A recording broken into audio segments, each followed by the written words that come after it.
ہو جایا کرتی تھی، مویشی کا نقصان ہو جایا کرتا تھا. تو اس وقت حکومت کے لیے اس سارے مال کو، اس سارے محصول کو سنبھالنا بہت ایک بڑا ٹاسک ہو جایا کرتا تھا. اسی طرح سے جب حکومت نے اپنے ملازمین کو دائیگیاں کرنی ہوتی تھی، وہ بھی پھر گندم کی صورت میں یا مال مویشی کی صورت میں ہی حکومت اپنی دائیگیاں کرتی تھی. تو یہ سارا سسٹم جو ہے بہت کمپلیکیٹڈ تھا، اس میں بہت ساری پرابلمز آ جاتی تھی اس طرح کہ ان چیزوں کو کس طرح سے لیا جائے، مینیج کیا جائے، سنبھالا جائے، ان کی دیکھ بھال کی جائے، پھر ان کے ذریعے حکومت اپنے خرچوں کو بھی پورا کرے. تو یہ سارا کچھ سنبھالنا ایک مشکل ٹاسک تھا. تو اس وقت زر کے نظام سے پہلے جو ہے وہ یہ حکومتی جو اخراجات کرنا اور حکومتی جو محصولات اکٹھے کرنا ہے، اس میں بھی بہت بڑی دقت تھی. آج زر کا دور ہے، حکومت زر کے شکل میں ٹیکس لگاتی ہے اور زر کی شکل میں ہی اپنے اخراجات کر لیتی ہے. تو وہ پرابلم جو ہے وہ ختم ہو چکی ہے. تو یہ کچھ پرابلمس تھیں جو کہ زر کے نظام سے پہلے براہ راست تبادلے میں لوگوں کو پیش آیا کرتی تھیں. انہی جو مشکلات ہیں انہوں نے زر کے ارتقاء کو جنم دیا. انہی مشکلات کے حل کے لیے جب لوگوں نے سوچنا شروع کیا تو وہ ایوولوشن آف منی کی طرف گئے، وہ زر کی طرف گئے، اور زر نے آ کے ان تمام مشکلات کو حل کر دیا. ٹھیک ہے جی. اب زر جب بننا شروع ہوا، زر کا ارتقاء سٹارٹ ہوا، تو یہ بھی ایک دم سے نہیں ہو گیا. اس میں بھی سالہ سال لگ گئے، بہت سے ادوار آئے، بہت سے اشیاء کو بطور زر استعمال کیا گیا. سب سے پہلے جو زر تھا وہ لوگ چیزوں کو بطور زر استعمال کرتے تھے.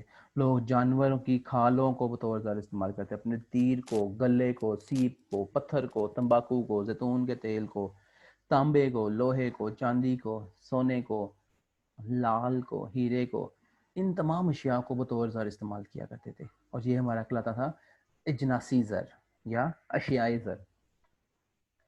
مگر ان چیزوں کے اندر مسئلہ کیا تھا؟ ان میں سے کچھ چیزیں تو ایسی تھیں جو کہ بہت زیادہ مقدار میں لوگوں کے پاس موجود نہیں ہوتی تھیں، تو اس کی موجودگی ایک پرابلم.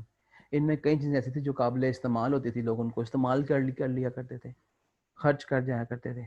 کئی چیزیں ایسی تھیں جو کہ اپنا زیادہ دیر پا نہیں ہوتی تھیں، تو وہ لوگ پھر ان کو بھی جو ہے نا بطور زر کامیاب نہ ہو سکے.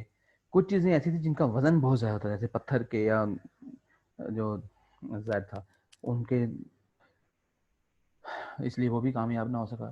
کچھ زر چیزیں ایسی تھیں جو کہ بہت نایاب ہو جاتی تھی، جیسے ہیرا ہو گیا، سونا ہو گیا، تو وہ بھی پھر بطور زر کامیاب نہ ہو سکے. تو اس طرح سے جو ہے لوگ مختلف طرح کی چیزوں کو بطور زر استعمال کرنے کی کوشش کرتے رہے، مگر ہر چیز میں کچھ نہ کچھ ایشوز نکلتے رہے اور لوگ آہستہ آہستہ چیزیں بدلتے رہے. آگے سے آگے کوئی نہ کوئی نئی چیز کو بطور زر استعمال کرنے کی کوشش کرتے رہے. مگر ان مشکلات کی وجہ سے وہ پراپرلی جو ہے کوئی بھی چیز زر کے تمام فرائض کو سر انجام نہ دے سکا، اور انسان جو ہے وہ اچھے سے اچھے زر کی تلاش میں لگا رہا. تو اجناسی زر جو ہے اس کے بعد جو دوسرا دور چلا وہ چلا دھاتی زر کا. دھاتی زر جو ہے اس میں سب سے زیادہ جو مشہور ہوئے وہ سونے چاندی کی اشرفیاں، سونے چاندی کے سکے مشہور ہوئے.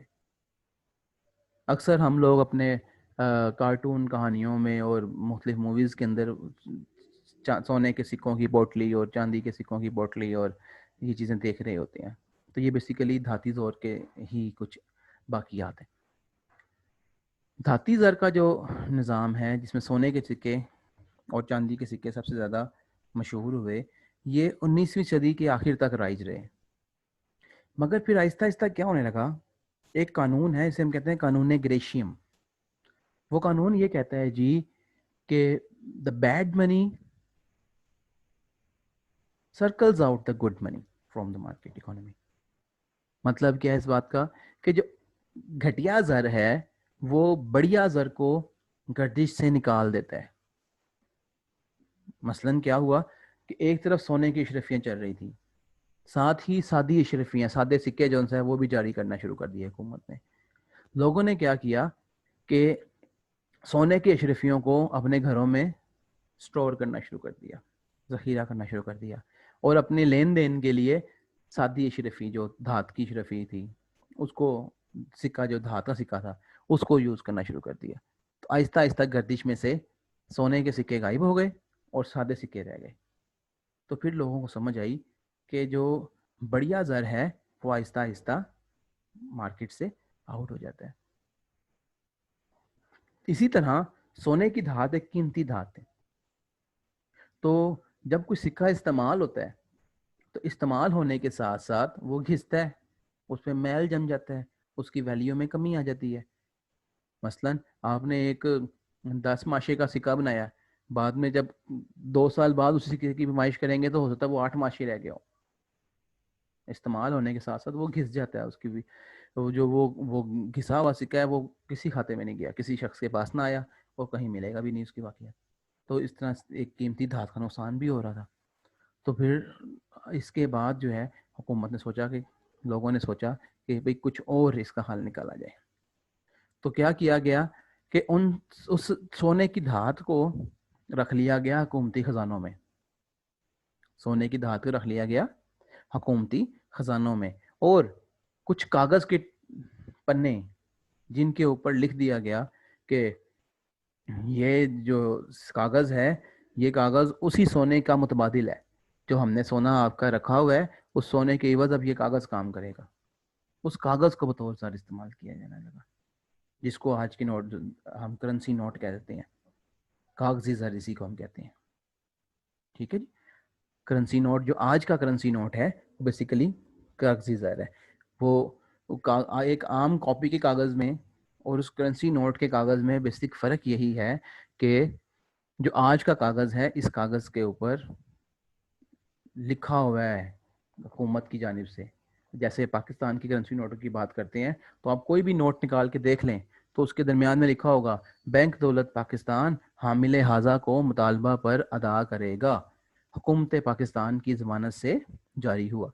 تو بیسیکلی کیا ہے کہ یہ جو نوٹ ہے اس نوٹ کے عوض کچھ ریزرو رکھا گیا ہے، کوئی سونا چاندی، کوئی فورن ایکسچینج رکھا گیا ہے، اور بینک دولت پاکستان یعنی کہ اسٹیٹ بینک آف پاکستان حامل حاضہ جس کے پاس یہ نوٹ ہے اس کو مطالبہ کرنے پر ادا کرنے کا پابند ہے، اور حکومت پاکستان جو ہے وہ اس کی ضمانت بھی دے رہی ہے. تو یعنی کہ یہ جو کاغذی زر ہے بیسیکلی اس کی ویلیو اسی لیے ہے کہ اس کے عوض کچھ سونے کے ریزرو، کچھ چاندی کے ریزرو، کچھ زر مبادلہ رکھا گیا ہے. کلیئر ہو گیا؟